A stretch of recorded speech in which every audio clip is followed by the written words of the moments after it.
கர்த்தராகிய இயேசு சுவாமி நாமத்தில் என்பன் வாழ்த்துக்கள். இந்த அருமையான நாளிலும் இந்த கர்த்தருடைய பாதத்தில் வர கர்த்தர் நமக்கு கொடுத்த பாக்கியத்திற்காய் ஸ்தோத்தரிக்கிறேன். வந்து ஒவ்வொரு பிள்ளைகளையும் கர்த்தர் ஆஸ்வதிக்கணும். விசேஷமாக நாம் ஒருத்தர் நேசிக்கிறோம். அன்பு செலுத்துகிறது மாத்திரம் கிடையாது, அன்போடு விசாரிக்கணும்.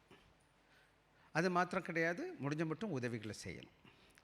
ஸோ நம்ம எல்லாம் ஆண்டோட பிள்ளைங்க ஒரே குடும்பமாக இருக்கிறோம் என்பதை மனதில் வைத்துக்கொள்ளவே. நான் கர்த்தருடைய வார்த்தைக்கு நாம் தியானத்திற்கு வேதத்தை திருப்பிக் கொள்ளலாம். யோவான் 13வது அதிகாரம் 1 முதல் 17 வசனங்களை அற்புதமாய் வாசிக்க கேட்டிருக்கிறோம். மனதில் வைத்துக்கோங்க. பக்கம் 147 புதிய ஏற்பாட்டில். இந்த மாதத்தின் தலைப்பு என்னன்னு கேட்டிங்கன்னா, லவ் ஒன் அனதர், ஒருவரை ஒருவர் நேசிங்கன்ற தலைப்பில் தான் இந்த மாதம் முழுவதும் நான் பேச இருக்கிறேன். எனவே இன்றைக்கி என்ன தலைப்பு போட்டிருக்கோம், தமிழில் போட்டுச்சுன்னு சொன்னால், த மாடல் ஆஃப் கிரைஸ்ட் லவ்னு சொல்லி போட்டிருக்கோம். ஆண்டவர் இயேசு கிறிஸ்துவின் அன்பின் மாதிரி அப்படின்னு பார்க்க போகிறோம். ஸோ எனவே நானும் நீங்களும் என்ன பண்ண போகிறோன்னு கேட்டிங்கன்னா, இந்த காரியங்கள் போன வாரத்தில் காலையில் நான் பேசினது பேட்ஜ் ஆஃப் ட்ரூ டிசைபிள்ஷிப்னு போட்டோம். உண்மையான ஒரு சீஷனுடைய அடையாளம் எப்படி இருக்குன்னு கேட்டிங்கன்னா, அவன் அன்பின் சொருபியாக இருக்கிறான், அன்பை பிரதிபலிக்கிறான். ஏன்னா இயேசு எனக்கு கற்றுக் கொடுத்த அன்பு செலுத்துவதற்கு அதை தான் நம்ம அந்த பதியில் பார்த்தோம். ஆனால் அந்த அன்பு எந்த மாதிரியாக இருக்கணும் என்பது தான் இன்றைக்கி நம்முடைய படிப்பு. இந்த மாதிரி எந்த மாதிரி எடுக்கணும், இயேசு எனக்கு நேசித்தார், அதை எப்படி நான் செஞ்சு காமிக்க போகிறேன் அப்படின்னு சொன்னதை இயேசு எப்படி செய்தாரோ அதை தான் இன்றைக்கி நம்ம காலையில் சுருக்கமாக சிந்திக்க இருக்கிறோம். முடிஞ்ச மட்டும் நான் டைமில் முடிக்கணும்னு நினச்சிருக்கிறேன். எனக்கு உதவி செய்வீங்கன்னு நான் உணர்கிறேன். எப்போவுமே நான் லேட் ஆகிடுறேன், எனக்கு அது ஒரு வருத்தம் தான். பட் இருந்தாலும் என்னோட கூட நீங்கள் சேர்ந்து வருவீங்கன்னு நான் உணர்கிறேன். இந்த வேத பகுதி நம்ம எல்லோரும் சேர்ந்து வாசிக்க போகிறோம். ஒரு வேத வசனம் தான் போட்டிருக்கேன், 13-14, யோவான் 13வது அதிகாரம் 13வது அதிகாரத்தில் 14வது வசனம். வாசிப்போம் எல்லாரும் சேர்ந்து. ஆண்டவரும் நானே உங்கள் கால்களை கழுவுதென்றது உண்டானால் நீங்களும் ஒருவருடைய கால்களை ஒருவர் கழுவ கடவீர்கள். ஆங்கிலத்தில், if I then your Lord and Master have wash your feet, ye also ought to wash one another's feet. John 13:14. ஓகேவா? ஸோ மனதில் வச்சுக்கணும். வந்ததுக்கு நம்ம என்ன செஞ்சிடணும், ஒரு வசனத்தையாவது மனப்பாடம் பண்ணணும். அது வரும், என்ன செய்யுங்க, தயவுசெய்து ஒரு வசனத்தை மனப்பாடம் பண்ணணும். சில சபைகள் செய்வாங்க, நமக்கு டைம் இல்லை, அதனால் ஓடி போய்டுறோம். தயவுசெய்து இந்த மனதில் வச்சுக்கோங்க. ரைட். முக்கியமான கருத்து என்னன்னு கேட்டிங்கன்னா, Christ demonstrate true love not merely by words but by humble and sacrificial service. ஆக உண்மையான ஆண்டவருடைய அன்பு, கிறிஸ்துவின் அன்பை பற்றி நாங்கள் பேசும்போது நல்லா கவனமாக கவனிக்க வேண்டிய பாடம் என்னன்னு கேட்டிங்கன்னா, ஏசு என்ன சொல்கிறார், அன்பு செலுத்துறேன்னு வீட்டிலே உட்காந்துட்ருக்காம அவர் என்ன செய்தார்னு கேட்டிங்கன்னா, அவர் எப்படி பண்ணாரா, தாழ்த்தி தியாகமான அன்பை வெளிப்படுத்துகிறார். பல விதத்தில் பேச முடியும். அவர் வானத்திலேருந்து கீழே வந்தார். அது மாத்திரம் கிடையாது, உங்கள் கால்களை கழுவின சீஷருடைய கால்களை கழுவினார். அது மாத்திரம் கிடையாது, சிலுவையில் எனக்காக உங்களுக்காக மரித்து அவரோட அன்பை பிரதிபலித்து காண்பிச்சார். அன்பு செலுத்துகிறேன்னு வார்த்தையில் சொல்லலை, அதை தான் இங்கே முக்கியமாக பார்க்கணும். நாட் மியர்லி பை வேர்ட்ஸ், வார்த்தையில் மாத்திரம் அன்பு செலுத்தலை, மற்ற மார்க்கம் எப்படியும் சொல்லிக் கொடுக்கல. ஆனால் ஆண்டவராக இயேசு கிறிஸ்து இந்த உலகத்தில் பூரண புருஷராக இருந்திருக்கிறார். அவர் செய்த மாதிரி இந்த உலகத்தில் யாரும் செஞ்சது கிடையாது. இந்த உலகத்தில் எல்லாத்தையும் வச்சு கம்பேர் பண்ணும்போது இயேசு கிறிஸ்து அவுட்ஸ்டாண்டிங்காக இருப்பார். அதனால் எப்படி செய்தார்னு கேட்டால், ஹம்பிள் அண்ட் சாக்ரிஃபிஷியல் சர்வீஸ், தாழ்த்தி தியாகமான அன்பை வெளிப்படுத்தினார். அதுதான் இன்றைக்கி நமக்கு மாதிரி. Every believer is called to follow his example. ஆக ஒவ்வொரு விசுவாசியும் இங்கே இருக்கிற நாம் என்ன செய்யணும்னு கேட்டிங்கன்னா, இந்த அன்பை நம்ம என்ன செய்யணும், பின்பற்றி போக வேண்டும். நல்லா புரிஞ்சுக்கோங்க. பல வேலைகளில் நீங்கள் மட்டும்தான் இந்த வேதம் தெரியும், கடவுளை அறியாதவர்களுக்கு தெரியாது. வெளியில் என்னை பார்க்குறவங்க இயேசு கிறிஸ்துவை பார்க்குறாங்க, என்னோட பேசுகிறவங்க கிறிஸ்துவோடு கூட பேசுகிற உணர்வை ஏற்படுவாங்க. அப்போ அந்த இயேசு யாருன்னு தெரிஞ்சாங்கன்னு என்ன செய்வாங்க, உங்கள் பின்னாடி ஆண்டவரை ஏற்றுக்கொள்ள வருவாங்க. பல வேலைகளில் நம்ம என்ன செய்கிறோம்னா, செவத்துக்குள்ளே மியூசிக் அடித்து ஆடுறோம், பாடுறோம், குதிக்கிறோம், செய்கிறோமே தவிர இந்த அன்பை பிரதிபலிக்கலை. மற்ற 6 நாள் ஒன்று இதை மட்டும் தான் இன்றைக்கி முக்கியமாக பேச போகிறேன். வாங்க ஒவ்வொன்றா நம்ம பேச போகிறோம். முதலாவது, இதில் 3 முக்கியமான கூறுகளை பார்க்குறோம். இந்த கிரைஸ்ட் லவ் இஸ் அன்கண்டிஷனல். ஆண்டோட அன்பு எப்படிப்பட்டதுன்னு கேட்டிங்கன்னா, நிபந்தனையற்றது. ரெண்டாவது, கிரைஸ்ட் லவ் இஸ் ஹம்பிள். ஆண்டோட அன்பு தாழ்மையானது. இந்த வேத பகுதி இருக்குது. மூணாவது, Christ reveals is example for every disciple. ஆக ஒவ்வொரு விசுவாசிகளுக்கும் ஒவ்வொரு சீஷனுக்கும் எந்த மாதிரியை நான் பின்பற்றணும் அன்பின் மாதிரின்னு கேட்டால், இயேசு கிறிஸ்துவின் முன் மாதிரி. அதுதான் அந்த வசனம் சொல்லுது, மாடல்னு சொல்கிறோம். ஒவ்வொன்றா நம்ம பேசுவோமா? ஒரே ஒரு உதாரணத்தை சொல்லிட்டு நான் கடந்து போக இருக்கிறேன். ஒரு முறை என்ன ஆச்சுன்னு கேட்டுங்க, several years ago, a story was told by reported by company CEO. என்ன பண்ணாருன்னா, ஒரு கம்பெனி இருந்துச்சு, தமிழில் சுருக்கமாக நான் சொல்லிடுறேன். ஒரு பெரிய கம்பெனியுடைய சிஇஓ இருந்தார், அது முதலாவதுல இருந்தார். அவர் வந்து என்ன செஞ்சார், கம்பெனியை பார்க்க வந்தார்.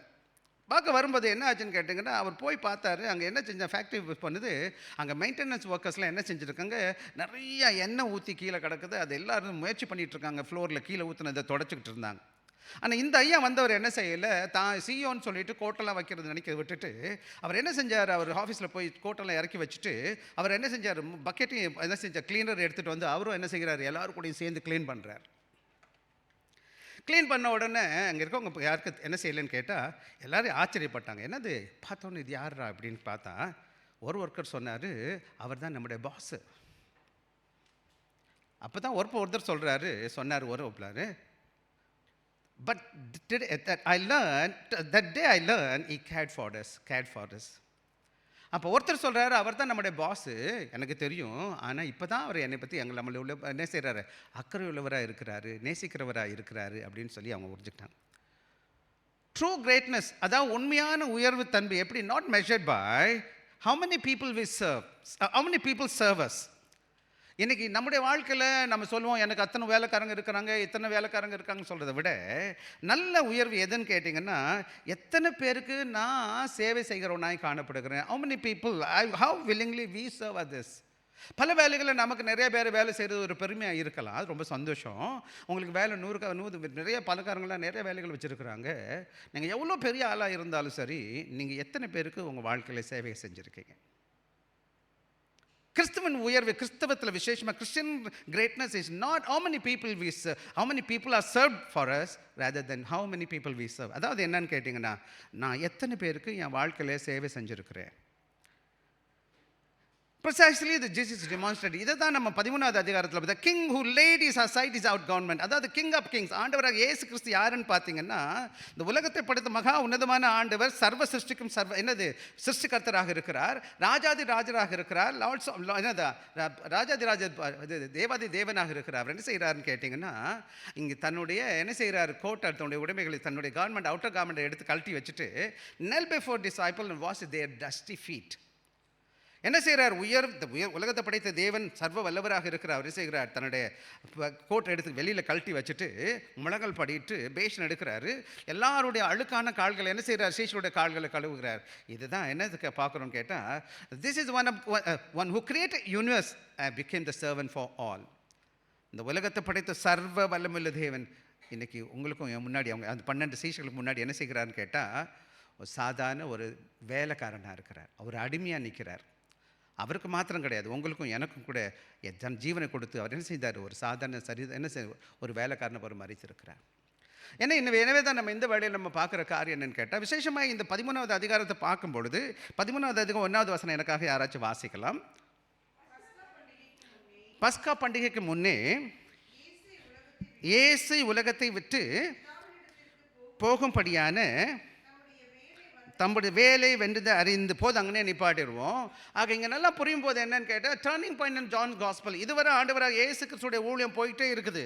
அவர் நிறைய இடங்களில் போகிறார், பிரசங்கிக்கிறார், அற்புதம் நடக்குது, அடையாளம் நடக்குது. ஆனால் இப்போ பாயிண்ட் என்ன வந்துருச்சுன்னு கேட்டால், இப்போ என்ன கிட போகுதுன்னா, இன்னும் கொஞ்சம் நேரத்துக்கு அப்புறமா என்ன செய்ய போகிறாங்க, அவரை கைது பண்ண போகிறாங்க. அதுக்கப்புறம் அது மற்ற நாள் என்ன செய்ய போகிறாங்கன்னு கேட்டிங்கன்னா, அவரை சிலுவையில் அறைய போகிறாங்க. ஆக இப்போ தான் என்ன செய்கிறாருன்னு கேட்டிங்கன்னா, அவருக்கு நல்லா தெரியும் இந்த பூமியில் அவர் செய்ய இந்த ஊழியங்கள் முடிஞ்சு போச்சு. உடனே அவர் என்ன செய்கிறார், அவருடைய சீஷர்களை கூப்பிடுகிறார், ராபோஜனத்தை ஏற்படுத்துகிறார். அதை தான் இந்த வேத பகுதி சொல்லுது. அது மாத்திரம் கிடையாது, அவர் எல்லாருக்கும் பெரிய பெரிய பிரசங்கம், எப்படி சபையை கட்டணும், அதை செய்யணும், இதை செய்யணும்னு சொல்லி கொடுக்காதபடி அவர்களுக்கு முன்னாடி என்ன செய்கிறான்னு கேட்டால், அவர் வெறும் வார்த்தையில் சொல்லாதபடி தம்முடைய செய்கையால் செய்து காமிக்கிறார். எப்படி நான் அன்பை வெளிப்படுத்துறது. அவங்க என்ன செய்கிறார், சொல்லாமலே எல்லாரையும் உட்கார வச்சு கால்களை கழுவிக்கிறார். பார்க்குறோம். This event reveals the greatest model of Christian love. இந்த சம்பவம் எதை காமிக்குதுன்னு கேட்டிங்கன்னா, நிறையா பக்தர்கள், படித்தவர்கள், பெரிய பெரிய மேதைகளை நம்ம பார்த்துருக்கோம், கேட்டிருக்கோம், படிச்சிருக்கிறோம், புகழ்ந்து பேசுகிறத பார்த்துருக்குறோம். யாருமே எனக்கு இந்த விதமான முன்மாதிரியான காரியத்தை காமிச்ச கிடையாது. ஆக ஆண்டவராக இயேசு கிறிஸ்து கால்களை கழுவுறது எதன் வெளிப்பாடுன்னு கேட்டிங்கன்னா, அன்பின் வெளிப்பாடு. என் பிள்ளைகளுக்கு நான் செய்கிறேன்னா, என் பிள்ளைகளை நேசிக்கிறதுனால அவர்களுக்கு எல்லாம் செய்ய விரும்புகிறேன் இல்லையா. நம்ம வேற நேசிக்கலையோ அவங்களுக்கு நம்ம உதவி செய்ய மாட்டோம். விசேஷமாக இங்கே ஆண்டவர் இயேசு என்ன செய்கிறார்னா, உயர்ந்த முன்மாதிரியை ஏற்படுத்துகிறார். அதாவது இந்த பின்னணியை நம்ம புரிஞ்சுக்கணும். முதல் நூற்றாண்டில் இன்றைக்கும் சரி பல ஊர்களில், விசேஷமாக இந்த பலஸ்தீன இடங்களில், people walked on dusty roads wearing sandals. இந்த பார்த்தீங்களா, ஒரு படம் போட்டிருக்கேன் பார்த்தீங்கன்னா, எல்லாரும் இந்த மாதிரி செருப்பு போட்டு நடப்பாங்க. அங்கே எப்படின்னா மணல் பாங்கான இடமா இருக்கிறதுனால வெளியில் போயிட்டு வரும்போது மணலாக இருக்கும், காலெல்லாம் மணல். அந்த மண்ணலோட காலு உள்ள கடைசி முடியாது, வீட்டுக்குள்ளே போக முடியாது. ஆக வீட்டில் இந்தியாவிலலாம் பார்த்தீங்கன்னா வெளியில் பக்கெட் வச்சுருப்பாங்க, தண்ணி ஊற்றி காலை கழுவிட்டு உள்ளே போகிறது வழக்கம் இருக்குது. அங்கே என்ன வழக்கம் இருக்குதுன்னு கேட்டிங்கன்னா, யாரோ ஒருத்தர் கழுவி விடுவார் அவர் கால். அது மாத்திரம் கிடையாது, விசேஷமாக பொதுவாக நம்ம வீட்டில் நம்ம கழுவிக்கலாம். கெஸ்ட் வராங்கன்னு வச்சுக்கோங்க, அங்கே இருப்பாங்க வரைக்கும் தாழ்மையான வேலைக்காரங்க யாராச்சும் நின்றுட்டு இருப்பாங்க, அவங்க கால்களை கழுவி விடணும் உள்ளே போகிறதுக்கு. பொதுவாக இந்த வேலை யார் செய்ய மாட்டாங்கன்னு கேட்டால், யூதர்கள் செய்ய மாட்டாங்களா இந்த வேலை. அங்கே ரொம்ப அதுக்குன்னு அந்த வேலை செய்கிறதுக்கு யார் இருப்பாங்கன்னு கேட்டிங்கன்னா, லோவஸ்ட் ஸ்லேவ்ஸ் இருப்பாங்க. அங்கே தரக்குறைவான அடிமைகள் இருப்பாங்க. வேலைக்காரங்க வேறு, அடிமைகள் வேறு. அடிமைகளுக்கு என்ன கிடையாது, எந்த உரிமையும் கிடையாது. வேலைக்காரனுக்கு உரிமை இருக்குது, சம்பளம் கூட இருக்குது. இவனுக்கு சம்பளமும் கிடையாது, ஒன்றும் கிடையாது. அவன் இருக்கிறதுலே லோவஸ்ட்டாக இருக்க தலைக்குறவாக இருக்க ஸ்லேவ் இருப்பாங்க. அது இங்கிலீஷில் 2 வார்த்தைக்குமே 2 வார்த்தை இருக்குது க்ரீக்கில். அந்த ஸ்லேவ்னு சொன்னால் டூலாஸ்ன்னு சொல்லுவாங்க. க்ரீக் சர்வன்ட் சொன்னால் டீக்கன்ஸு டயக்கனோஸ்ன்னு சொல்லுவாங்க. ஆக இங்கே என்ன பார்க்குறோன்னு கேட்டிங்கன்னா, இயேசு கிறிஸ்து என்ன செய்கிறாருன்னு கேட்டால், இமேஜின் த ஷாக். இங்கே என்ன பார்த்தீங்கன்னா, இவங்க எந்த டிசைபிளுமே ரெடி ஆகலை காலை கழுவி விடுறதுக்கு. ஆனால் இயேசு கிறிஸ்து பாருங்கள், Lord and Messiah, the son of God. ஆண்டவராக இயேசு கிறிஸ்து ஆண்டவராக இருக்கிறார், மேசியாவாக இருக்கிறார், தேவனுடைய குமாரனாக இருக்கிறார். ஆனால் அவர் என்ன செய்கிறார்னு கேட்டால், தன்னை ஒரு சர்வெண்ட்டாக, ஒரு வேலைக்காரனாக, தன்னை ஒரு அடிமையாக என்ன செய்கிறார்னு கேட்டால் தன்னை காமிக்கிறார். அதெல்லாம் பவுல் பின்னாடி நாட்கள் பேசும்போது தன்னை அடிமை இயேசுவின் அடிமைனே சொல்லிட்டு வந்துட்டு இருப்பார். ஆக இன்றைக்கி this is a love in action. This is என்ன கேட்டேன்னா, இதுதான் அன்பின் செயல்பாடு. அன்பு செயல்பாட்டில் காணுது. பல வேலைக்கு நம்ம அன்புன்னு நினைக்க இமோஷன் நினச்சிட்டு இருக்கோம். அன்புன்னா என்ன, அப்ட்ராக்ட் மீனிங். அதாவது அன்புன்னு சொல்லிட்டு இருக்கிறதால எந்த லாபமும் கிடையாது, உணர்வுன்னு சொல்கிறோம். ஆனால் எதுவரை அதை செய்யப்படலையோ, செயல்பாட்டில் காணப்படலையோ, அந்த அன்புக்கு எந்த அர்த்தமும் கிடையாது.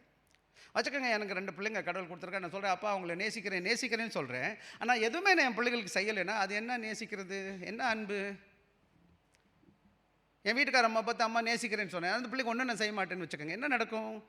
அது அன்பு கிடையாது, அது மாயமாலம், அது ஏமாற்றம். ஆக இந்த அருமையான கால வேலையில் நான் சொல்லுகிற காரியம் என்னன்னு கேட்டிங்கன்னா, நானும் நீங்களும் நல்லா கவனமாக கவனிக்க வேண்டிய பாடம் என்னென்னா, விசேஷமாக முதல் வசனத்தை மறுபடியும் எனக்கு வாசிக்க, 2வது பகுதியை வாசிக்கலாம் எனக்காக. தாம் இவ்வுலகத்தில் இருக்கிற தம்முடைய இடத்தில் அன்பு வைத்தபடியே முடிவு பரியந்தம். ஆக இந்த வெத பகுதியில் முதல் பகுதி என்ன பார்த்தா, கிரைஸ்ட் லவ் இஸ் அன்கண்டிஷனல் சொல்கிறோம். ஏன்னு கேட்டிங்கன்னா, எதுக்கு ஆண்டோட அன்பு நிபந்தனையற்றது அப்படின்னு கேட்டிங்கன்னா, அவர் என்ன செய்தாராம், தாம் இவ்வுலகத்தில் தம்முடைய வர்க்கத்தில் அன்பு வைத்தபடியே முடிவு பரியந்தமருடைய அன்பு வைத்தார். அதாவது இன்னும் கொஞ்ச நேரத்தில் அவர் சிலுவையில் மறிக்க போகிறார். அடுத்த நாளில் அவர்கள் என்ன செய்வாங்க, அவர் காட்டி கொடுக்கப்பட்டு சிறை கைதியாக்கப்பட்டு அவர்கள் என்ன செய்வாங்க, எல்லா விதமான சிறைச்சா எல்லாம் போனால் கூட அவர் கடைசி மட்டும், அதான் அந்த வசனம் சொல்லும்போது சொல்லுது, முடிவு பரியந்தமருடைய அன்பு வைத்தாராம். முடிவு பரியந்தம்னு என்னது, யார்கிட்ட யார் மேலே அன்பு வைத்தார் இந்த வேதம் சொல்லுதுன்னு கேட்டிங்கன்னா, John begin with amazing statement. Jesus new his suffering was near. ஏசு கிறிஸ்துக்கு நல்லா தெரியும் அவர் பாடுபட போகிறாருன்னு சொல்லிட்டு. ஏசு கிறிஸ்து என்ன செய்ய போகுதுன்னு கேட்டால், ஆண்டவராக ஏசு கிறிஸ்து இன்னும் சொல்ல கொஞ்சம் நேரத்தில் சாயங்காலத்தில் யூதாஸ்காரி இந்த பேசேஜ்லேயே சொல்லியிருக்கு, காட்டி கொடுக்குறவன் என்ன செய்கிறான், யூதாஸ்காரி காமிக்க போகிறான்னு சொல்கிறதெல்லாம் காமிச்சிட்டு இருக்கு. அவன் இன்னும் சொல்லப்போனால் அவன் காட்டி கொடுக்க போகிறான்னு தெரியும் ஏசு கிறிஸ்துக்கு. இது இன்னும் சொல்லப்போனால் யார் காட்டி கொடுக்க போகிறான்னு தெரியும். அது மாத்திரம் கிடையாது, இந்த சீஷர்கள்லாம் அவரை விட்டு ஓடிடுவாங்கன்னு தெரியும். அன்றைக்கி ராத்திரியே இந்த சீஷர்கள்லாம் எப்போ ஓடிடுவாங்க, ஏசு கைது பண்ண உடனே இந்த 12 பேரும் 12 மூலையில் போயிடுவாங்க. அப்போ கூட அவர் என்ன செய்கிறாருன்னா, yet he loved them unto the end. எதுவரை நேசிச்சாராம். இவர்கள் எல்லாம் இப்படிலாம் இருப்பாங்கன்னு தெரிஞ்ச போது கூட, நம்ம ஆள்னா, நம்ம மாதிரி ஆள்னா நான் இப்படி செஞ்சால் இவெல்லாம் ஏன்டா நேசிக்கணும் அப்படின்னு நம்ம நினச்சிடுவோம். அவர் சொன்னார் அப்படிலாம் கிடையாது. அவர் என்ன செய்கிறாரா, தட் மீன் கம்ப்ளீட்லி முழுமையாக அவர்களை நேசித்தார், பர்ஃபெக்ட்லி பூரணமாக அவர்களை நேசித்தார், டு தி ஃபுல்லஸ்ட் எக்ஸ்டென்ட் சொன்னார். அவர்கள் எப்படி போனாலும் சரி அவர்களை நேசிச்சார். ஓசியான புக்கு காலையில் கொஞ்சம் பார்த்துருந்தேன். ஓசியான்னு ஒரு புத்தகம் பைபிளில் இருக்குது பழைய ஏற்பாட்டில். ஓசியா எது சித்தரிக்குதுன்னு கேட்டால், ஓசியா ஆண்டவரையும் ஓசியாவை கல்யாணம் பண்ண சொன்னது ஒரு கோமர்னு யாருன்னு கேட்டால் அவன் மனைவி, அவள் வேசியாக இருக்கிறா. ஆண்டவர் சொல்கிறார் ஓசியாவை பார்த்து, போய் இந்த கோமர் கல்யாணம் பண்ணிக்கோன்னு சொல்கிறார். இதை யாரை சித்தரிக்கிறா, நம்ம போல். கோமர் நல்லவே கிடையாது, தப்பான வாழ்க்கிற. ஆனால் ஆண்டவர் சார் ஹோசியா போய் சொல்கிறார், ஹோசியா போய் கோமர் கல்யாணம் பண்ணிக்கோன்னு சொல்கிறார். அவன் வர்றா, பிள்ளையை பெற்றுக்கிறா, திருப்பி ஓடி போயிடறா. அப்போ கூட அவர் நேசிக்கிறார், திருப்பி கொண்டு வந்து வழிபாடுத்துறார். இன்றைக்கி பல வேலைகளில் நானும் நீங்களும் இந்த அன்புக்கு பாத்திரவான அல்ல. அன்பான பிள்ளைகளே, ஹோசியா எப்படி கோமரை கல்யாணம் பண்ணாரோ, அன்பு செலுத்தினாரோ, அதே போல் இன்றைக்கி பல வேலைகளை ஆவிக்கிற ரீதியில் பார்க்கும் பொழுது நம்ம அன்பு பூர்ணமான அன்பு கிடையாது. நம்ம அன்பு ஆண்டவர் மேலே வைக்கிற அன்பு கொஞ்சம், உலகத்தில் வேலை வச்சும் நிறையா. அதுக்கு தான் என்னோடய நேரமும் செலவு எல்லாம் செஞ்சுட்டு உட்காந்துருக்கிறேன். ஆக இந்த வேலையில் என்னென்னு கேட்டிங்கன்னா, எந்த வித அன்பு, ஆண்டவர் கிறிஸ்துவின் அன்பு எப்படி கிடையாதுன்னா பூரணமான அன்பாக இருக்குது, முடிவு பரிந்து இருக்குன்னு சொன்னால் எந்த விதமான இடையில் விட்டு வர்றது கிடையாது. அவர் நம்ம துவங்கும் போது இந்த உலகம் தோற்றத்துக்கு முன்னாடி நேசித்தது போல் அவர் முடிவு பரிந்தும் நேசிக்கிறவராக இருக்கிறார். அதான் இந்த வேத பகுதி சொல்லுது. Notice whom Jesus loved. யார் அவர் நேசித்தார், யாரோட கால்களை அவர் நேசித்தது எதன் மூலமாக காமிக்கிறார்னா கால்களை கழுவுறது மூலமாக. Peter's feet who would deny him. அந்த பேதுரு யாருடைய காலை கழுவுறாரு, பேதுருடைய கால்களை கழுவுறாரு. நல்லா தெரியும் பேதுரு என்ன செஞ்சிட போகிறாரு, அவர் மறுதளிக்க போகிறாருன்னு தெரியும். தாமஸ் ஃபீட் who would doubt him. Thomas என்ன செய்கிறான், சந்தேகப்படுவான்னு தெரியும், ஆனால் அவருடைய கால்களை கழுவுறாரு. Other disciple who would flee. மற்ற டிசைபிள்ஸ்லாம் ஓடி போயிடுவாங்க. எல்லாத்துக்கும் மேலே யூதாஸ் என்ன செய்வான், காட்டி கொடுப்பான். இதெல்லாம் அவருக்கு ரொம்ப தெளிவாக தெரியும். ஆனால் கூட அவர் என்ன செய்யலை, பார்ஷியல் அன்பு கிடையாது. நீ எனக்கு எப்படி செய் ஆண்டவர். ஜீசஸ் லவ் டிஸ்பைட் தேர் ஃபெயிலியர்ஸ். அவங்க எல்லாம் பலகீனராக இருக்கிறாங்க, தோற்று போனவங்களாக, ஆண்டவரை விட்டு ஓடுகிறவங்களாக இருந்தாங்க, காட்டி கொடுக்கிறவங்களாக இருந்தாங்க. ஆண்டோடைய அன்பில் மாற்றமற்றது. This is divine love. இதுதான் தெய்வீக அன்புன்னு சொல்கிறோம். ஆக இந்த நல்ல வேலையில் நல்லா புரிஞ்சுக்க வேண்டிய பாடம் என்னன்னு கேட்டிங்கன்னா, human love often says I love you if. ஆக மனித அன்பு என்ன சொல்லுதுன்னு கேட்டிங்கன்னா, நான் உங்களை எப்போ நான் நேசிப்பேன்னு கேட்டால், நீங்கள் இவ்வளோ கொடுத்தா இல்லை இவ்வளோ செஞ்சால் இப்படி செஞ்சால் நான் உங்களை நேசிப்பேன்னு சொல்லுது. Christ chase I love you despite. அப்படின்னா என்னது, ஆண்டவரை இயேசு கிறிஸ்து சொல்கிற அன்பு எப்படிப்பட்டதாக இருக்குன்னு கேட்டிங்கன்னா, நீங்கள் எப்படி இருந்தாலும் நான் நேசிப்பேன்னு சொல்கிறார். Our love should not depend upon people's kindness, gratitude and perfection. சில வேலைகளில் நம்முடைய அன்பு எதை சார்ந்து இருக்குதுன்னு கேட்டால், இந்த உலகத்தில் விசேஷமாக நம்ம எல்லாத்தையும் எதிர்பார்க்குறது என்னன்னு கேட்டிங்கன்னா, அவங்க நம்ம நல்லவங்களாக இருந்தாங்கன்னா நம்ம நேசிப்போம், நம்மளை இறக்கம் பாராட்டினா நம்ம இறக்கம் பாராட்டும், அவங்க நன்றி உள்ளவங்களாக இருந்தால் நான் அவங்கள பாராட்டுவோம், அல்லது அவங்க நம்ம எதிர்பார்க்க மாதிரி பூரணராக இருந்தால் அவங்கள நேசிப்போம். ஆனால் ஆண்டவருடைய அன்பு எப்படிப்பட்டதுன்னா, Christ love chooses to love because Christ first loved us. Christian love chooses to live. எதுக்கு நம்ம ஏன் மற்றவங்களை நேசிக்கணும் அப்படின்னு சொன்னேன்னா, ஆண்டவராக இயேசு கிறிஸ்து என்னை முன்கூட்டியே நேசிச்சிருக்கிறார். என்னை நேசிக்க எந்த தகுதியும் எனக்கு கிடையாது. நான் ஆண்டவராக இயேசு கிறிஸ்துவை போதிக்கிறேன், பார்க்குறேன், கிட்டத்தில் நெருங்கி வரும்போது எந்த தகுதியும் கிடையாது அவரோட மகனாக இருந்து அவருடைய ஊழியத்தை செய்வதற்கு, அவருடைய வேலையை செய்வதற்கு. ஏன்னு கேட்டால் அவ்வளோ நல்ல பண்பு எதுவுமே இல்லை நம்மகிட்ட. பல வேலைகளில் நம்ம கடவுள் பிரியமில்லாதவர்களாக வாழ்ந்துட்டு இருக்கிறோம். ரெண்டாவது காரியத்துக்கு வந்துடுவோம். வாசிங்க எனக்காக 4வது வசனத்தை எழுது. 4-5 வாசிக்கலாம். போஜனத்தை விட்டெழுந்து கழற்றி வைத்து ஒரு சீலையை எடுத்து அறையிலே கட்டி கொண்டு பாத்திரத்தில் தண்ணீர் வார்த்து சீஷருடைய கால்களை கழுவவும். பாருங்களேன், இதை யோசிச்சு பாருங்கள். இந்த சீனை ஜஸ்ட்டு உங்கள் முன்னாடி வச்சுக்கோங்க. நீங்கள் உங்கள் வீட்டில் வேலை பார்க்குறீங்க, உங்கள் சர்வன்ட்ஸ்லாம் உட்காந்துருக்குறாங்க. உங்கள் சர்வெண்ட் இருக்கும்போது நீங்கள் என்ன செய்கிறீங்க, எல்லா நல்ல ட்ரெஸ்ஸையும் எடுத்து கழிச்சிட்டு ஒரு துண்டை கட்டிக்கிறீங்க கையில், இடுப்பில் இருக்கிறதுலே ஒரு சின்ன துணி போட்டு இருக்கிறீங்க. அங்கே போகிறீங்க, ஒரு பாத்திரத்தில் பேஷனில் தண்ணி எடுக்கிறீங்க, தண்ணி ஊற்றி வரீங்க. இவங்க எல்லாம் உட்காந்துருக்காங்க, பார்த்துக்கிட்டே இருக்கிறாங்க. ஒரு சின்ன உதவி கூட செய்ய மாட்டுறாங்க, உட்காந்துட்ருக்காங்க. நீங்கள் கிட்ட ஒவ்வொருத்தர்கிட்ட போகிறீங்க, எல்லாம் உட்காந்துருக்குறாங்க. ஒவ்வொருத்தர் காலாக கழுவுறீங்க, துடைக்கிறீங்க, எல்லாம் என்ன செய்கிறீங்க.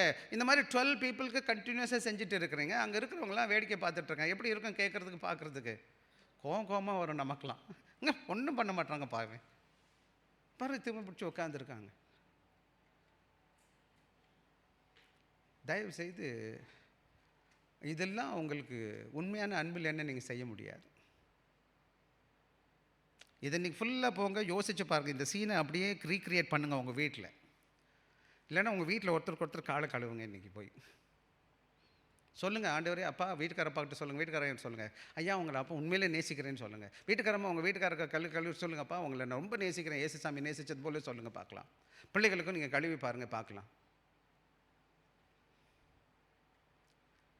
ஆக இங்கே என்ன பார்க்குறோங்க, Jesus rose from the supper. அதாவது எல்லாரும் இருக்கிறாங்க, உட்காந்துருக்காங்க. அவர் வீட்டு என்ன செய்கிறாருன்னு கேட்டிங்கன்னா வசனம் சொல்லுது, போஜனத்தை விட்டு எழுந்து எல்லாரும் உட்காந்துருக்காங்க, டேபிள் ஃபுல்லாக உட்காந்துருக்குறாங்க. அவங்களுக்கு முன்னாடி சர்வ் பண்ணியிருக்க ஃபுட்டுன்னு நினைக்கிறேன். எல்லாரும் முன்னாடி இருக்கும்போது, ஆனால் என்ன செய்யணும் வழக்குன்னு கேட்டால், ஜூதரோட வழக்கம் என்னன்னு கேட்டால், கைகள் காலுகள் கழுவாமல் உணவை கை வைக்கக்கூடாது. அப்படி இருக்கிறதுனால யார் கழுவி விடுறது? எல்லாரும் ஒருத்தர் முகத்தை ஒருத்தர் பார்க்குறாங்க, யார் இங்கே வருவா எனக்கு? அவர் சொன்னார், இல்லை நான் தான் அந்த வேலைக்காரன், வா நம்ம எல்லோரும் செய்வோம், நான் செய்கிறேன் உங்களுக்கு. இந்த ஆக்ஷன் பாருங்களேன், இந்த ஆக்ஷன் ஃபஸ்ட்டு இது நீங்கள் வாலண்டரியாக விருப்பப்பட்டால் மட்டும்தான் எந்திரிக்க முடியும். புரியுதுங்களா? சில பேர் தூங்குற மாதிரி நடிப்பாங்க, பார்த்துருக்கீங்களா? உங்களுக்கு எழுப்பி பார்த்தா எந்திரிக்கவே மாட்டாங்க. அதே மாதிரி நம்ம மனசு இல்லைன்னு வச்சுக்கோங்களேன், என்ன செய்ய மாட்டோம்? பல வேலைகளில் நம்முடைய சுயம் அப்படியே டைட்டாக பிடிச்சிக்கணும். நான் அசைய மாட்டேன், அவன் என்ன பெரிய ஆள், அவன் எனக்கு சொல்லணும். யார் செய்கிறது வேலை? இப்போ போட்டி போட்டுக்கிட்டு இருக்குது, அவரா நானா? லே அசைட் இஸ் கார்மெண்ட். இன்னொரு முக்கியமான எழுந்துறது மாத்திரம் கிடையாது, தன்னுடைய உடைய, தன்னுடைய மரியாதையை, தன் கோட்டை, தன்னுடைய எல்லாத்தையும் தூக்கி வச்சுறாரு. அது மாத்திரம் கிடையாது, என்ன செய்கிறாரு? அவர் ஒரு டவல் கட்டிக்கிறாரு. டவல் கட்டுறது மாத்திரம் கிடையாது, அப்புறம் என்ன செய்கிறாரு? ஒரு பேஷன் எடுக்கிறாரு, ஒரு பாத்திரம் எடுக்கிறாரு, தண்ணி வார்க்கிறாரு, தண்ணி கொண்டு வர்றாரு. இப்போ பாருங்கன்னா எல்லாருக்கும் முன்னாடி போகிறாரு. என்ன செய்கிறாரு? ஒவ்வொருத்தருக்கும் முன்னாடியும் போகணும். எல்லாம் மேலே உட்காந்துருக்காங்க, ஒரு கீழே உட்காந்து முழங்காய் படிட்டு அவருடைய கால்களை கழுவணும். எப்படி இருக்குமா? யார் இவர்? உலகத்தை படைத்த ஆண்டவர். எனக்கு யாராச்சும் ஒருத்தர் ஒன்று சொன்னோன்னா மூக்கில் அப்படி கோவம் வருது பாருங்களேன். இந்த சீனெல்லாம் உங்களுக்கு ரீக்ரியேட் பண்ணி பாருங்கள். ஏசாமியை சிலுவையில் தொங்க வச்சுட்டு அரைஞ்சிருக்கிறாங்க, திட்டி இருக்கிறாங்க, எச்சி துப்பி இருக்கிறாங்க, ஈட்டி குத்தி இருக்கிறாங்க, முள்முடி சூட்டி இருக்காங்க, ஆணி கடாவி இருக்கிறாங்க, அடின்னு அடித்து தரன்னு இழுத்துட்டு போயிருக்கிறாங்க. இதெல்லாம் அதாவது 33 வயசு, just young man, full grown up man. நம்மளை ஒருத்தர் ஒரு சைடில் ஒரு சின்ன ஒரு லுக் பார்த்தா போதும், இப்படி பார்த்துட்டான், என்னை அப்படி பார்த்துட்டான், கோபமாக வரும், எப்படி திட்டுறதுன்னு தெரியாது. ஸோ இங்கே என்ன நம்ம பார்க்குறோன்னு கேட்டீங்க, ஈச் ஆக்ஷன் ரிவீல்ஸ் ஹியூமிலிட்டி. ஆண்டவர் செய்கிற ஒவ்வொரு காரியமும் அவருடைய தாழ்மையை வெளிப்படுத்துகிறது. த கிரியேட்டர் பிகம் சர்வன். இந்த உலகத்தை படைத்து சர்வத்தையும் படைத்து சர்வ சிருஷ்டிக்கும் காரணராகிய சர்வ சிருஷ்டிகர்த்தர் இந்த பூமியில் என்னமா ஆகுறாருன்னா ஒரு சாதாரண மனிதனாக மாறுகிறார். அது மாத்திரம் கிடையாது. பிலிப்பியர் 2வது அதிகாரம் 5-8 வரை வேணால் வாசிக்கலாம், எனக்காக எடுத்தவங்க எனக்காக வாசிங்க. பவுல் அழகாக சொல்கிறார் பிலிப்பி திருச்சபைக்கு சொல்லும் பொழுது, அந்த ஆண்டு இயேசு கிறிஸ்து எப்படி இருந்திருந்து எப்படி மாறினார்னு சொல்கிறார் பாருங்களேன். எனக்கு எடுங்களேன், வாசிக்கலாம். பிலிப்பியர் 2:5-8 வசனம். கிறிஸ்து இயேசுவில் இருந்த சிந்தையே உங்களிலும் இருக்க கடவது, அவர் தேவனுடைய ரூபமாய் இருந்தும் தேவனுக்கு சமமாய் இருப்பதை கொள்ளையாடின பொருளாக எண்ணாமல் தம்மை தாமே வெறுமையாக்கி அடிமையின் ரூபம் எடுத்து மனுஷ சாயலானார். மனுஷ ரூபமாய் காணப்பட்டு மரண பரியந்தம், அதாவது சிலுவையின் மரண பரியந்தம் கீழ்ப்படிந்தவராகி, அவர் என்ன செய்கிறார்னு கேட்டீங்க, ஹி ஹம்பிள் ஹிம்செல்ஃப், தன்மை தாமே தாழ்த்தினார். It's humble humility. இன்றைக்கி உண்மை அதாவது வேதத்தில் நல்லா கவனமாக கவனிக்கணும். இந்த உலகத்தில் ஆண்டவராக இயேசு கிறிஸ்து கற்றுக் கொடுத்த உயர்ந்த பாடம் என்னன்னு கேட்டிங்கன்னா தாழ்மை. அன்பு என்ன செய்யாது? தன்னை புகழாது. அன்பு தன்னை இருமாப்பாயிராது. அன்பு என்ன செய்யாது? அந்த வசனம் 1 Corinthians 13வது அதிகாரம். எவன் உண்மையாக அன்பு செலுத்துகிறானோ அவனுக்கு பெருமை பாராட்ட அவசியம் கிடையாது, புகழ்ந்து பேசணும் அவசியம் கிடையாது, மற்றவங்க எப்படி நடத்துனாங்க என்பது கிடையாது. ஏசாமி என்ன செய்தார்னு கேட்டிங்கன்னா, ஆக அதை தான் நம்ம பார்க்குறோம். 2வது இந்த இடத்துல 6வது வசனத்தில் கொஞ்சம் வாசிக்கலாம் எனக்காக. 6வது வசனம் யோவான் 13:6. அவன் சீமோன் பேதுருவை நோக்கி வந்தபோது அவரை நோக்கி அது 7வது கூட வாசிக்கலாம்.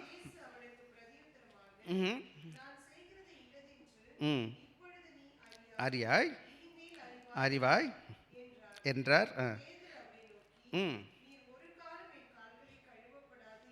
போதும். இந்த இடத்துல என்ன சொல்கிறாருன்னு கேட்டிங்கன்னா, இந்த செய்கை நடந்துட்டு இருக்கும்போது பேதுருடைய இடத்துக்கு வருது. பேதுரு கடன் வந்த உடனே ஆண்டவரே என் காலை நீங்கள் கழுவக்கூடாது அப்படின்றார். உடனே என்ன ஏசாமி சொல்கிறாரு, அதான் 2வது பகுதி வாசிங்கம்மா. 8வதுல 2. ம் ம் போதும். இப்போ என்ன நடக்குதுன்னு கேட்டிங்கன்னா, ஆண்டவராக இயேசு கிறிஸ்து எல்லாத்துக்கும் கால்கள் வர, பேதுரு கால்கள் வரும்போது அவர் சொல்கிறார் வேண்டான்னு சொல்கிறாரு. ஆண்டவர் யாருன்னு அவருக்கு புரிஞ்சுக்க முடியல பேதுருக்கு. ஆக இன்னைக்கு என்னன்னு கேட்டிங்கன்னா, அவன் பிரச்சனை என்னன்னு கேட்டிங்கன்னா, என்னுடைய ஆண்டவர் எப்படி என்னுடைய வேலைக்காரனாக மாற முடியும்? உடனே சொன்னார், நான் கழுவலைன்னா உனக்கு என்கிட்ட என்ன கிடையாது, பங்கு கிடையாது. உடனே அவன் என்ன சொல்கிறான்னு கேட்டான். அதை 9வது வசனம் வாசிங்க. ம் ம் ம் ம் ம் ஆக இங்கே என்ன நினைக்கணும்னு கேட்டிங்கன்னா, என்ன ஆண்டவரே முழுமையாக கழுவுங்கன்னு சொன்னோன்னே 9வது வசனத்தில் அவர் 10வது வசனம் சொல்கிறாரு, நோக்கி ம் ஆமாம் விசேஷமாக வச்சுக்கோங்களேன். நாளைக்கு ஒருத்தன் காலையில் யூதனாக இருக்கிறான். அவன் காலையில் எழுந்திரிச்சு குளிச்சு வெளியில் போயிட்டு வந்துட்டான் இல்லையா? இப்போ போயிட்டு உள்ளே வந்த பிறகு என்ன இருக்குது, கால் மட்டும்தான் அழுக்கு இருக்குது. திருப்பி அவன் குளிக்கணுமா, கால் மட்டும் கழுவினா போதுமா? கால் மட்டும் கழுவினா போதும். அதே மாதிரி தான் இது ஒரு ஆவிக்குரிய அர்த்தம் என்னன்னு கேட்டிங்கன்னா, என்ன சொல்லுதுன்னு கேட்டிங்கன்னா, ஸ்பிரிச்சுவல் மீனிங் லெசன் என்னன்னு கேட்டிங்கன்னா, நம்முடைய வாழ்க்கையில் நாம் ரட்சிக்கப்பட்டிருக்கிறோம், ஆண்டவராக கழுவப்பட்டிருக்கிற அர்த்தத்தால் நம்ம கழுவப்பட்டிருக்கோம், பூரணமாக கழுவப்பட்டிருக்கிறோம். ஆனால் என்ன நடக்குதுன்னு கேட்டால், ஒவ்வொரு நாளும் நம்ம பல வேலைகளை தெரிந்தோ தெரியாமலோ ஆண்டவருக்கு பிரியமில்லாத பல காரியங்களை செய்துட்ருக்கோம். எண்ணத்திலும் சொல்லிலும் செயலிலும். ஒவ்வொரு நாளும் அந்த கால் எதை காமிக்குதுன்னு கேட்டிங்கன்னா, ஒவ்வொரு நாளும் நான் செய்கிற காரியம் ஆண்டவருக்கு பிரியமில்லாத டஸ்ட். அதனால தான் as believer walk through the sinful world, இந்த உலகம் எப்படி இருக்குன்னு கேட்டால், அந்த டஸ்டி ரோடு மாதிரி இந்த உலகத்தில் பலவிதமான பாவத்தை என்ன செய்கிறோம், தெரிந்து செய்து கொண்டு சொல்கிறோம். அதனால தான் 1 யோவான் 1:9 சொல்லுது என்ன செய்யணும்னு கேட்டால், 1 யோவான் 1:9 வசனம் வாசிப்போம். நம்முடைய பாவங்களை நாம் அறிக்கையிட்டால் மன்னித்து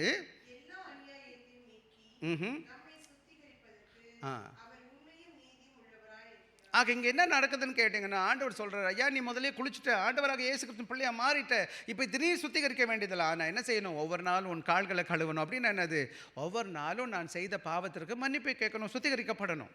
என்ன ஆக அதைத்தான் நம்ம இங்கே பார்த்துட்ருக்கோம். ஆக 2வது தேவனுடைய அன்பு என்னன்னு கேட்டிங்கன்னா, தாழ்மையான அன்பு. ப்ரைட் ஆஸ் ஹூ வில் சர்வ் மீ. ஆக பெருமை பாராட்டுறவன் என்ன எதிர்பார்க்குறான்னு கேட்டால், எனக்கு நீங்கள் யார் எனக்கு சேவை செய்வான்னு சொல்லிட்டு. இன்னைக்கு கூட நான் பல வேலைகளை நம்ம பார்த்துட்ருக்கோம். மற்றவங்க என்னை பார்த்து தோத்திரம் சொல்லணும், வணக்கம் சொல்லணும்னு நினைக்கிறோம். இது பெருமை. மற்றவங்களை பார்த்து தோத்திரம் சிஸ்டர், நல்லா இருக்கீங்களா பிரதர், உங்களை பார்த்து ரொம்ப சந்தோஷம். அவங்க பேச முன்னாடி நம்ம பேசினா நான் குறைஞ்சா போயிடுவோம். பேசிட்டு போகிறாங்களே என்னாச்சு, அவங்களுக்கு அந்த பெருமை இல்லைன்னா பரவாயில்ல, அந்த பக்குவம் இல்லைன்னா பரவாயில்ல. யார் முதிர்ச்சியாக இருக்கிறாங்களோ அவங்க என்ன செய்ய மாட்டாங்க, இதில் எல்லாம் பெருமை பார்க்க மாட்டாங்க. எவ்வளோக்கு எவ்வளோ முதிர்ச்சியாக இருக்கிறாங்களோ, எவ்வளோக்கு அன்பு அதிகமாக இருக்குதோ அவங்க என்ன எதிர்பார்ப்பாங்கன்னு கேட்டால், மற்றவங்களுக்கு சேவை செய்வதற்கு முந்திக்குவாங்க. அதுதான் இங்கே பார்க்குறோம். Love as whom can I serve. உண்மையான கிறிஸ்துவின் அன்பு எனக்குள்ளே காணப்படும் பொழுது எனக்கு ஒரு வாய்ப்பு கிடைக்குமா, யாருக்காச்சும் ஊழியம் செய்கிறதுக்கு, உதவி செய்கிறதுக்கு. இப்போ கூட நம்ம கடவுளுடைய பிள்ளைகள் நம்ம பார்த்துட்ருக்கோம். ஒரு சிலருக்குள்ள எங்கடா ஒரு வாய்ப்பு கிடைக்கும், எதாவது செய்யணும்னு சொல்லிட்டு தெரிவாங்க. அவங்க பணமாக இருந்தாலும், பதவியாக இருந்தாலும், வேலையாக இருந்தாலும், பேசுகிறதா இருந்தாலும். இதில் பெருமை என்ன இருக்குது, முத்து கொட்டி போயிருமாம்மா வாயை திறந்து பேசினா, இல்லை கொஞ்சம் சிரிச்சு ஹலோ ஹாய் சிரிச்சா எப்படி. ஒரு சகோதரனை பார்த்து ஹாய் சிஸ்டர் நல்லா இருக்கீங்களா பிரதர்ஸ், நீங்கள் சிரிக்கும் போது அழகாக இருக்கிறீங்க தெரியுமா உங்களுக்கு. உருன்னு இருங்களேன், இஞ்சி தின்ன குரங்கு மாதிரி அழகாக இருக்க. எவ்வளோ அழகு புத்தாமல் போட்டிருந்தாலும் பண்ணி மாதிரி இருப்பீங்க, கசிங்கமாக இருப்பீங்க. சிரிச்சிங்கன்னா அழகாக இருக்கிறீங்க. இன்னும் சொல்ல போனால் தெரியுமா, இண்டெக்ஸ் அந்த face is the index of மைண்டுன்னு சொல்லுவாங்க. நீங்கள் உம்முன்னு இருந்தீங்கன்னா நீ என்ன நினைக்கிறன்னு கொஞ்சம் புரிஞ்சுக்கலாம். இந்தமா ஒரு இஞ்சி தின்ன குரங்கு மாதிரி இருக்குது. ஆக காலையில் வர்றேன், நான் சபைக்கு வருகிறேன், நான் உங்களை பார்க்கும்போது, என் பிள்ளைகளை பார்க்கும்போது, சகோதரனை பார்க்கும்போது, சகோதரியை பார்க்கும்போது, ஒருத்தர் அன்பாக ஸ்மைல் பண்ணி உற்சாகப்படுத்தி பார்க்கும்போது, பேசும்போது, கிறிஸ்துவ இந்த கலையாக இருக்குன்னு சொல்லுவாங்க. சில வேலைகளை பார்த்தீங்கன்னா, நான் கருப்பாக இருந்தால் அழகாக இருக்கேன்னு வேதம் சொல்லுது. சில வேலைகளில் புட்டாமா போடலை, நல்ல ட்ரெஸ் போடலை, ஆனால் பார்க்குறதுக்கு ரொம்ப அழகாக இருப்பாங்க பார்த்தீங்கன்னா. ஏன்னா இயேசு கிறிஸ்துவின் அன்பு வெளிப்படுத்த அந்த முகத்தில். அதனால நல்ல வேலைகளை பார்த்துருக்குறேன். இந்த ஒரு சிலர் பார்த்தா அந்த கண்டேஜியஸ் ஃபெய்த், அந்த ஒரு விதமான அன்பு இருக்குது பார்த்தீங்களா, அவங்களை பார்த்தாலே ரொம்ப சந்தோஷமாக இருக்கும். சிஸ்டர் தோத்துறோம் சிஸ்டர், நல்லா இருக்கீங்களா சிஸ்டர். ஒரு சிலர் பார்த்தா ஏன்டா இவனை பார்த்தேன் இன்றைக்கி காலையில். పేద క్రిస్తవ పేరు పేరు పెద్ద పేరు తాగటానికి నీళ్ళు ఇది. నా పేరు రాజు, నలభై పైసలు లేదు. Humility is not thinking less of yourself, it is thinking yourself less. அப்போ தாழ்மை என்பது கிறிஸ்துவின் அன்பு என்ன கிடைக்காதுன்னு கேட்டிங்கன்னா, உங்களை குறித்து நீங்கள் குறைவாக நினைப்பது கிடையாது, உங்களை நினைக்காம மற்றவங்களை குறித்து நினைக்கிறது தான் உண்மையான தாழ்மை. நான் ரொம்ப தாழ்மையாக இருக்கேன்னு நினச்சிங்கன்னா நீங்கள் தாழ்மை இல்லைன்னு அர்த்தம். புரியுங்களா உங்களுக்கு? தாழ்மை இருக்கவனுக்கு தெரியாது அவன் தாழ்மையாக இருக்கிறான்னு, மற்றவனுக்கு தான் அது தெரியும் அவன் தாழ்மையானவர் அப்படின்னு சொல்லிட்டு. ஸோ இந்த நல்ல வேலையில் 3வது கடைக்கு போயிடுவோம். நம்ம எல்லாரும் என்ன வாசிக்கலான்னு கேட்டிங்கன்னா 12வது வசனக்காக வாசிப்போம். அவருடைய கால்களை அவர் கழுவி தரித்து கொண்டு திரும்ப உட்கார்ந்து அவர்களை நோக்கி செய்ததை இப்போ பார்த்தீங்கன்னா இவ்வளோ நேரம் பார்த்தீங்கன்னா காலை இந்த புள்ள முன்னாடியும் அவர் என்ன செய்தார், எல்லாம் அந்த சீக்வன்ஸை பார்த்துட்டு இருந்தாங்க. இவங்க எல்லாம் 12 பேரும் அவரை சின்சியராக வாட்ச் பண்ணாங்க, எல்லாம் பண்ணாங்க. இப்போ திருப்பி உடை எடுத்து போட்டு வந்து அவங்களோட சேர்ந்து சமமாக உட்காந்துக்கிட்டு சொல்ல ஆரம்பித்தார். அப்பா இதுவரை நான் செஞ்சதை நீங்கள் பார்த்தீங்களா, பார்க்கலையா? ஆமாம் பார்த்தோம் அப்படின்னு சொன்னவர் 13வது வசனம் எனக்கு வாசிக்கலாம். நீங்கள் என்னை போதகர் என்றும் ஆண்டவர் என்று சொல்லுகிறீர்கள், சரியே. ஆமாய்யா, நீங்கள் சொல்கிற மாதிரி நான் யார், நீங்கள் நினைக்கிற அதே போதகரும் ஆண்டவரும் ரட்சகருமாக தான் இருக்கிறேன், நோ டவுட் இன் இட். அப்படின்னா அவருடைய அதிகாரத்தை விட்டு கொடுத்தாருன்னு கேட்டால் அதிகாரத்தை விட்டு கொடுக்கல. ஆனால் அந்த அதிகாரத்தை அவர் என்ன செய்கிறார், சேவை செய்வதற்கு பயன்படுத்துகிறார். இந்த கம்பெனி சிஓக்கு என்ன செய்யலாம், எல்லோரும் வேலை வாங்கியிருக்கலாம். ஆனால் அதிகாரியாக இருக்கிறதுனால, அதிகாரத்தில் இருக்கிறதுனால, சிஓ இருக்கிறதுனால அவருக்கு என்ன உரிமை இருக்குது, அவர் சேவை செய்வதற்கும் என்ன இருக்குது, உரிமை இருக்கா இல்லையா, செய்ய முடியுமா முடியாதா? இந்த உலகத்தை படைத்த ஆண்டவருக்கு மனிதன் வர முடியுமா முடியாதா? வர முடியும். அண்ணா கடவுளை மாற முடியாது.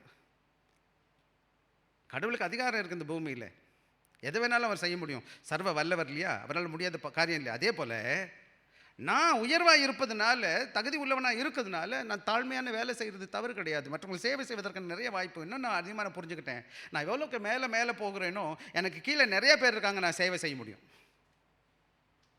புரியுதுங்களா உங்களுக்கு? இப்போது அம்மாவாக இருக்கிறீங்க, உங்களுக்கு 2 பிள்ளைங்க, 2 பிள்ளைக்கு சேர்ந்து வீட்டுக்காரங்க சேர்ந்து சேவை செய்யலாமே. நீங்கள் சின்ன பிள்ளையாக இருக்கும்போது உங்களுக்கு யார் சேவை செய்யணும்னு தெரியாது. ஆக authority become reason for his service. அவருக்கு இருக்க அதிகாரம் அவர் என்ன செய்கிறார், சேவை செய்வதற்கு பயன்படுத்தி கொண்டிருக்கார். அது மாத்திரம் ஜீசஸ் கிவ்ஸ் 3 கமாண்ட்ஸ். பி வாசிங்கப்பா, 14b வாசிப்போம்.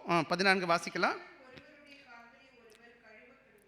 ஆண்டவரும் போதகருமாக நானே உங்கள் கால்களை கழுவினது உண்டானால் என்ன செய்யணும், என்ன மாதிரி, நான் தான் மாதிரி, கிறிஸ்து தான் அந்த மாதிரி. ஆக நானே உங்களை கழுவினேன்னு சொன்னால் நீங்கள் என்ன பண்ணணும், எப்படிமா இருக்கணும், கால்களை கழுவணுமா வேணாமா? அப்போ சபையில் நம்ம எத்தனை பேருடைய கால்களை கழுவிட்டு உட்காந்துருக்கோம். சர்வ்னா என்னது, இந்த இடத்துல கால்களை கழுவுறது பொதுவாக நம்ம சபைகளில் செய்வது கிடையாது. ஒரு சில சபைகளை செஞ்சுருக்கிறாங்க, நான் சில சபைகளில் நானும் கால்களை கழுவிட்டு இருக்கிறேன். அவங்க அந்த சர்ச்சில் அந்த சர்வீஸ் இருந்ததுனால நீங்களும் நானும் இன்றைக்கி போயிட்டு என்ன பண்ண போகிறோம், ஒவ்வொருத்தருடைய கால்களை கழுவ போகிறோம். கழுவலாமாயா? என்ன பண்ண போகிறோன்னு கேட்டால் serve gladly, it is an attitude. இது என்ன செய்யுதுன்னு கேட்டால் சர்வ் குவைட்லி. எப்படி தாழ்மையாக ஜெபிங்க, மற்றவங்க என்னை பார்த்து புகழணும்னு எதிர்பார்க்காதீங்க, தியாகமாக ஊழியம் பண்ணுங்க. விசேஷமாக அவங்க எதிர்பார்க்கல, but still we can serve. 2வது முக்கியமான காரியம், ஃபாலோ கிரைஸ்ட் எக்ஸாம்பிள். 15வது வசனம் மறுபடியும் வாசிக்க எனக்காக. நான் உங்களுக்கு செய்தது போல நீங்களும் செய்யும்படி உங்களுக்கு இந்த அன்பின் மாதிரி எங்கே இருக்குதுன்னு கேட்டால் ஏசு கிறிஸ்துவின் மாதிரி இருக்குது. நான் உங்களுக்கு மாதிரியை காமிக்கிறேன். என்ன மாதிரி, எப்படி இதை சேவை செய்ய போகிறேன், என்ன பிரச்சனைன்னு கேட்டால் இந்த கொஞ்ச நாளில் ஆண்டவராக ஏசு கிறிஸ்து பரமேறி போக போகிறார். இந்த 12 பேர் சீஷர்களை விட்டுட்டு போக போகிறார். இவங்க தான் இந்த ஏசு கிறிஸ்துவின் ஊழியத்தை தூக்கி கொண்டு போக போகிறாங்க. எப்படி சேவை செய்யணும்னு சொன்னால் பெருமை பிடிச்ச ஆளாக நிற்கக்கூடாது, பேய் பிடிச்ச மாதிரி நிற்கக்கூடாது. பல வேலைகள் இந்த உலக தலைவலி பார்த்திங்கன்னா ரொம்ப பாசியாக இருப்பானுங்க, பார்த்துருக்கீங்களா? நான் சொல்கிறேன் நீ செய் அப்படின்னு ரொம்ப சத்தம் போட்டு பேசிக்கிட்டு வால் பண்ணிட்டு உட்காந்துருப்பாங்க. கிறிஸ்துவின் ஊழியம் என்பது எப்படின்னு கேட்டால் பெருமை பாராட்டுவது கிடையாது. ஊழியக்காரன் என்ன செய்யணும், தாழ்மையாக ஊழியம் செஞ்சு மற்றவங்களை வழி நடத்தணும். அதான் இங்கிலீஷில் சர்வன்ட் லீடர்ஷிப்னு சொல்லுவாங்க. இன்றைக்கி கிறிஸ்தவ ஊழியம் என்பது கிறிஸ்துவின் பிரதிபலிப்பாக இருக்கணும். ஒவ்வொரு சேவகனும், ஒவ்வொரு ஊழியக்காரனும், ஒவ்வொரு விசுவாசியும். ஆக இங்கே நம்ம பார்த்தீங்கன்னு கேட்டிங்கன்னா, Christ leadership is servant leadership, greatest leadership rare R the greatest servants. ஆக எவ்வளோ பெரிய வேலைக்காரனாக இருக்கிறீங்க, தலைவர்களாக இருக்கிறீங்களோ அவ்வளோக்கு அவ்வளோ நல்ல தலைவர்களாக மாத்திரம் கிடையாது, நல்ல வேலைக்காரனாக இருக்கணும். உங்கள் வேலை ஸ்தலத்தில் உங்களை பார்க்குறவங்களுக்கு சொல்லணும், இவன் கடவுளுக்கு பயந்தவன், நல்ல வேலைக்காரன், நேர்மையானவன், உண்மையானவன் சொல்ல தரணும். ஏன்னா நான் கிறிஸ்துவின் பிரதிபலிப்பாக அவருடைய சேவை செய்துட்டு இருக்கிறேன். அது மாத்திரம் கிடையாது, ப்ராக்டிஸ் வாட் யூ நோ. அது மாத்திரம் 17வது வசனம் மறுபடியும் எனக்காக வாசிக்கலாம். எனக்காக நீங்கள் இவைகளை அறிந்திருக்கிறபடியால் இவர்களை செய்வீர்களானால், இதை தெரிஞ்சுக்கிட்டு செய்யாமல் இருக்கிறது தான் ஒரு பெரிய பிரச்சனை. இன்றைக்கி பல வேலைகளை எல்லாருக்கும் தெரியும் என்ன செய்யணும்னு சொல்லிட்டு, ஆனால் என்ன பண்ண மாட்டோம், அதை நான் செய்ய முடியாது. நான் சர்ச்சுக்கு வருவேன் பாஸ்டர், ஆனால் ஒருத்தர் கூட ஒரு சின்ன 10 தண்ணி கூட எடுத்து கொடுக்க மாட்டேன், தோத்தர் கூட சொல்ல மாட்டேன், அல்லோ கூட சொல்ல மாட்டேன். தயவு செய்து ஒருத்தருக்கு ஒருத்தர் சேவை செய்ய போகிறோம். நம்மளாம் ஏசாமியுடைய வேலைக்காரன், ஏசாமி மாதிரி பின்பற்றுக்கிறோம். புரியுதா என்ன சொன்னது? பாருங்களேன், இங்கே நல்லா கவனமாக கவனிக்கணும். எத்தனை பேர் இயேசுவை நேசிக்கிறீங்கன்னு சொன்னால் எல்லாம் மொத்த கையும் தூக்கிடுவீங்க. அப்படி நான் ரொம்ப நேசிக்கிறேன். சரி, எவ்வளோ ரொம்ப நான் ரொம்ப ரொம்ப நேசிக்கிறேன். எத்தனை பேர் அப்படி சொல்கிறீங்க? சரி, இப்போ சொல்லலை, மனசில் வச்சுக்கோங்க நீங்கள். அப்போ இயேசுவை ரொம்ப நேசிக்கிறவங்க எந்த அளவுக்கு இயேசுவை நேசித்தாங்களோ அதே அளவுக்கு யாரை நேசிப்பாங்க? அவர் நேசித்த மற்றவங்களை நேசிப்பாங்களா இல்லையா? அந்த காலத்தில் பார்த்திங்கன்னா பெண்டலம் கிளாக் இருக்கும். பெண்டலம் கிளாக் தெரியுமா உங்களுக்கு? ஒரு பெண்டலம் இப்படி சுற்றிக்கிட்டே இருக்கும், அப்படியே ஓடிக்கிட்டு இருக்கும். இந்த பெண்டலம் இந்த பக்கம் எவ்வளோ போகுதோ அதே அளவுக்கு தான் அடுத்த சைடு போகும். நீங்கள் சொல்கிறீங்க இயேசு ரொம்ப நேசிக்கிறேன்னு சொல்கிறீங்கன்னு வச்சுக்கோங்களேன், அந்த பெண்டலம் இங்கே போய் எப்படி சொல்லணும்? மற்றவனையும் நான் ரொம்ப நேசிக்கிறேன்னு சொல்லணும். இயேசுவை எந்த அளவுக்கு நான் நேசிக்கிறேனோ, அப்போ மக்களை நான் கொஞ்சமாக நேசித்தேன்னு என்ன அர்த்தம்னு கேட்டால், இயேசுவை நான் என்ன செய்ய உண்மையாக நேசிக்கலைன்னு அர்த்தம். ஆக உங்கள் அன்பு எந்த இருக்கு? ஆண்டவரை நேசிக்கிறதுக்கு மேலே பிரதிபலிக்க வேணும். ஸோ ஒரே ஒரு காரியத்தை முடிக்க போகிறோம். Christ love is unconditional. ஆண்டவராக இயேசு கிறிஸ்துவின் அன்பு நிபந்தனையற்றது. இயேசு கிறிஸ்துவின் அன்பு தாழ்மையானது. இயேசு கிறிஸ்துவின் அன்பு நமக்கு மாதிரியை காண்பிக்குது. அதுதான் இயேசு கிறிஸ்துவின் அன்பின் மாதிரி. ஆக முக்கியமான ஒரு சில காரியம் சொல்லிட்டு போகிறேன். Love through humble service. எப்படி நான் சேவை செய்யணும்னு கேட்டிங்கன்னா, தாழ்மையாக ஊழியம் பண்ணணும். Love difficult people. பல வேலைகளை நம்ம நேசிக்க முடியாத பிள்ளைகளை நம்ம நேசிக்கணும். யூதாஸ் கால்களையும் இயேசு சாமி கழுவினார். இன்னும் சொல்லப்போனால் யூதாஸ் காட்டி கொடுக்க போகிறான்னு நல்லாவே அவருக்கு தெரியும். நமக்கு திட்டினவங்க, நமக்கு பின்னாடி பேசினவங்க, நமக்கு குழி வெட்டினவங்க, நல்லா இருக்கட்டும், வெட்டட்டும் போ, யார் என்ன பண்ணால் என்ன அது தெரியுமா? உங்களுக்கு இன்னொன்று சொல்லித்தரேன். கடவுள் சித்தம் இல்லைன்னா யாரும் உங்கள் மேலே கை வைக்கவே முடியாது. எவ்வளோ வேணாலும் குழி வெட்டிக்கட்டும், குழியில் அவங்க தான் விழுக போகிறாங்க. எனக்கு வருத்தமே அவங்கள குறித்து தான். எனக்கு வெட்டினதுனால இல்லை, அவங்க வெட்டினது அவங்களுக்கே வெட்டிக்கிட்டாங்கன்னு அர்த்தம். ஏன்னா என் மேலே யார் கை இருக்குது? மேலே ஒருத்தர் இருக்கிறாரு, அவர் பார்த்துக்கிட்டு இருக்கிறாரு. இன்னும் சொல்லப்போனால் நல்லவங்களுக்கு நல்லவங்கிற ரொம்ப ஈஸி, கெட்டவங்களுக்கு நல்லா இருக்கிறது தான் ரொம்ப கஷ்டம். பைபிள் அப்படி தான் சொல்லுது. எனக்கு உன் சத்துருவோட என்ன செய்யணும்? நேசிக்கணும். உன் சபிக்கிறவனை நீ ஆசீர்வதிக்கணும். உனக்கு அவனுக்காக ஜெபிக்கணும்னு வேறு சொல்லுது வேதம். தயவு செய்து ஜெபிங்க, அது அன்பின் வெளிப்பாடு. அது மாதிரி put others before yourself. ஆக உங்களுக்கு முன்னாடி மற்றவர்களை முன்னாடி வைக்க பாருங்கள். Lead by serving. ஆக அவர்களுக்கு நம்ம சொல்லிக் கொடுப்பதுக்கு முன்பாக நானே அந்த ஊழியத்தை செய்து வழி நடத்தணும். Reflect Christ daily. நீங்கள் இருக்கிற வேலை ஸ்தலத்தில், வீட்டில், குடும்பத்தில், சபையில், சமுதாயத்தில் எங்கே போனாலும் உங்களை பார்க்குறவங்க இயேசு கிறிஸ்துவை பார்க்கட்டும். அந்த கிறிஸ்துவின் வாழ்க்கை அவங்க வாழ்க்கையில் வெளிப்படட்டும், வாய்ப்பில் வெளிப்படட்டும். ஆக இந்த இடத்துல பார்த்தீங்கன்னா ஏசாமி சொல்லிக் கொடுத்த பாதை என்னன்னு கேட்டிங்கன்னா, அவர் அதை என்ன செய்கிறாரு? அவரை டவல் எடுத்து கட்டுறாரு. என்ன கட்டுறாருன்னு கேட்டிங்கன்னா, அந்த ரோப் எதை செய்யுதுன்னு கேட்டால், அவர் மரியாதையை, அவருடைய சொகுசை, அவருடைய பொசிஷன் இல்லையா, அது அவருடைய எங்கே அந்த இருக்கையை எல்லாத்தையும் தூக்கி ஓர வச்சுட்டார். சேவை செய்ய என்பது என்னன்னு கேட்டிங்கன்னா, அந்த டவலை நம்மளும் சேர்த்து கட்டிக்கணும். டவலை நேரடியாக கட்ட முடியல, பரவாயில்ல, ஆனால் என்ன செய்யுங்க, மனசில் வச்சுக்கணும். அந்த டவல் என்னதுன்னு கேட்டால், என்னுடைய எல்லா அந்தஸ்து, மதிப்பு, கௌரவம் எல்லாத்தையும் குப்பையில் வைப்போம், ஓரத்தில் வச்சுருவோம். ரெண்டாவது டுக்கப் எதை எடுத்துட்டாரு? Towel, basin and servant heart. அவர் என்ன செய்கிறாருன்னு கேட்டால், கட்டினது மட்டும் கிடையாது, அவர் பேஷன் எடுக்கிறாரு, டவல் கட்டிக்கிட்டு பேஷன் எடுத்துகிட்டு என்ன செய்கிறாருன்னு கேட்டால், அவருடைய இருதயம் ஒரு சேவகனுடைய, ஒரு அடிமையுடைய இருதயம் என்பதை காண்பிக்கிறார். The towel become more powerful than crown. ஏன்னு கேட்டால், because it reveal the heart of God. இந்த டவல் என்ன செய்யுது, அதாவது இந்த டவல் கட்டினது, அந்த துணி கட்டினது, இடுக்கையில் கட்டினது எதை காமிக்குதுன்னு கேட்டால், கிரீடத்தை காட்டிலும் வலிமையானதாக இருந்துச்சு. ஏன்னு கேட்டிங்கன்னா, ஆண்டோட இருதயம் இப்படிப்பட்ட அன்புள்ள இருதயம், நமக்கு சேவை செய்யாதவர்களுக்கும் சேவை செய்கிறது, தாழ்மையாக ஊழியம் செய்கிறது. ஆக கடைசியில் முடிச்சிருவோமா இந்த காரியத்தை சொல்லிட்டு, ஆக 13வது அதிகாரம் என்ன சொல்லுதுன்னு கேட்டிங்கன்னா, விசேஷமாக 1-17, லவ் சர்வ்ஸ், அன்பு என்ன செய்யுதுமா, சேவை செய்யுது. லவ் sacrifices, ஆண்டவர் அன்பு என்ன செய்யுது, தியாகம் பண்ணுது. லவ் forgives, ஆண்டவர் இன்னும் சொல்ல போனால் அவங்க செய்கிறதெல்லாம் மன்னிச்சிட்டார், அதனால தான் அவர் சேவை செய்தார். அது humble himself itself, அது தன்னைத்தானே தாழ்த்துது அன்பு. அது மாதிரி லவ் perseveres, அது பொறுத்துக்கிறது பண்பு இருக்குது. ஆக the greatest demonstration of Christ's love would soon occur at Calvary. ஆக இப்போ மாடலாக தான் செஞ்சு காமிச்சிருக்கிறார், காலை கழுவுறாரு. இன்னும் கொஞ்ச நேரத்தில் என்ன நடக்க போகுதுன்னு கேட்டால், கல்வாரியில் என்ன செய்ய போகிறான்னு கேட்டால், towel pointed to the cross, அந்த டவல் எதை காமிக்குதுன்னு கேட்டால், அந்த சின்ன துணி எதை காமிக்குது, துண்டு எதை காமிக்குதுன்னு கேட்டால், ஏசு கிறிஸ்து சிலுவையில் மறித்து ரத்தத்தை சிந்த போகிறார். இப்போ கழுவுறது இன்னும் கொஞ்சம் தான் அது மாதிரி, கால்கள் மட்டும் கழுவலை, அவர் ரத்தத்தை சிந்தி நம்முடைய பாவத்தை சுத்திகரிக்க போகிறார் என்பது அடையாளமாக முன்மாதிரியாக தான் என்ன செய்கிறாரு, இந்த பேஷனை கால்களை கழுவி காமிக்கிறார். எனவே ஃபைனல் அப்பீல் என்னன்னு கேட்டிங்கன்னா, the world measures greatness by power, position, wealth and recognition. இந்த உலகம் சொல்லுது எவ்வளோ வல்லமை இருக்குது, எவ்வளோ பவர்ஃபுல்லாக இருக்கிறீங்க, எவ்வளோ பணம் சேர்த்துருக்கீங்க, எல்லாரும் என்ன நினைக்கிறாங்க, எவ்வளோ ஃபேமஸாக இருக்கீங்க என்பதை குறித்து இந்த உலகம் பெருசுன்னு பேசுது. ஆனால் Jesus measure greatness by humility and service. ஆண்டவருடைய கிறிஸ்துவின் அன்பளிப்பு, கிறிஸ்துவின் உயர்வு எதுன்னு கேட்டிங்கன்னா, யார் தங்களை தாழ்த்தி எல்லாருக்கும் சேவை செய்கிறார்களோ அவர்கள் இந்த உலகம் புகழ்குது. அன்பான பிள்ளைகளே, என்னை today ask each of us, will you take up the towel? இன்றைக்கி நான் டவல் கட்ட தயாராக இருக்கிறேன்னா? Will you love when it is difficult? கடினமாக இருக்கும்போது நான் நேசிக்கிறேன்னா? will you serve when no one notices? யாருமே என்னை பார்க்கல, அப்போ கூட நீங்கள் ஊழியம் செய்வீங்களா? will you forgive as Christ forgave? இயேசு கிறிஸ்து மன்னித்தது போல நீங்கள் மற்றவங்களை மன்னிக்கிறீங்களா?